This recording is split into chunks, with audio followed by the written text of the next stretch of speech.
don't tell your kids anything until it's concrete.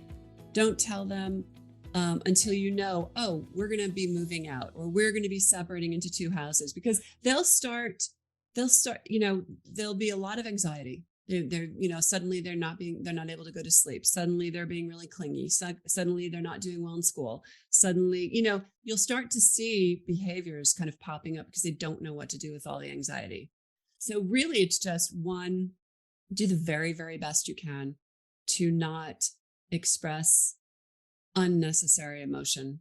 There are some times that we even have our clients do something as simple as, wear a rubber band. And if they feel triggered, like they're ready to, they just snap the rubber band, and it like kind of makes them take a pause and go, all right, let me just think about this response.